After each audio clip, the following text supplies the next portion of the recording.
Hi, hi, Ali. This is Dr. Sen doing your feedback of your informative speech. So here we go, and here we go. So I did see that you tried to pin yourself, and you got your audience in front of you. Now, a few things that you have to know is that I was able to see a really upward view of you. So, and then the light was shining. So you have to remember something that when you're doing a presentation like this, even if it's for an online audience, you have to make it really look appealing, very nice for the audience, right? So if somebody sees you like from a front view and very upward view, where I'm just able to look up at you and somebody's looking down into the camera and talking, and the light is coming, and you just need to be better placed. So you have to go back and try to give us almost as much as possible head to toe view of you, and the light should not be distracting. I guess that really compromised with your speech. So now I didn't see note cards, and I did see your audience members did mention that. I think the audio quality and the picture quality, like the picture as in there weren't any disturbances, but the whole light falling on your on the face was very, very distracting. So now let's go to your speech here.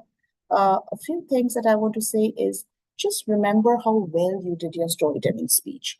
And I also want to know that is there anything that uh, led to this speech, in the sense that I want you to compare your performance. Your performance was way different with your first speech and as opposed to this speech. So things that didn't work out in the speech were, as I told you, that was compromised because of the way you recorded yourself. It was I wasn't able to see any eye contact. I didn't get to see vocal variety, which you had in your first speech. You had sometimes a low tone, a high tone, some use of gestures, movement. I wasn't able to see, even facial expression was not there. The language was descriptive and engaging. Yes, absolutely. Just like your first speech was descriptive and engaging. The pace of the speech was good. And I saw that you were trying to make it like a conversation. It wasn't like you were reading it off something. No, I don't want to say that that happened.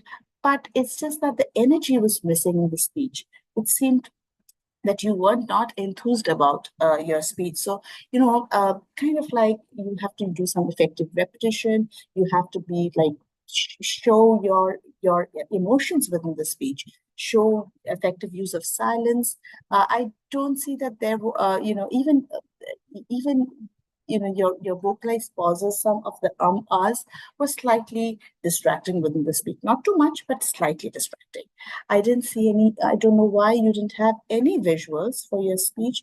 Not one visual was shown to me, and we were within allotted time. I really want you to come to me, or to set up an appointment or talk to me, and I need to know what happened in the speech that kind of led to this performance, because you were so amazing in your first speech.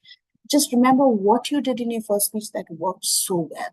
I want you to just think about that and get that energy back. You need to get that energy back in all your speeches. And remember, place yourself well. When you're looking at the camera, place yourself just the way you placed yourself in your first speech. It doesn't matter whether you were doing it in front of a live audience or you're doing it in front of an audience who are listening to you. It's the same thing. You got to present. I know it's difficult to think that way, but you got to think this way. That it's the same thing. Show your audience members a full view of you, a straight angle. Go back, use your hand movement, gestures, the same passion that you had for your first speech. Thank you, Lee.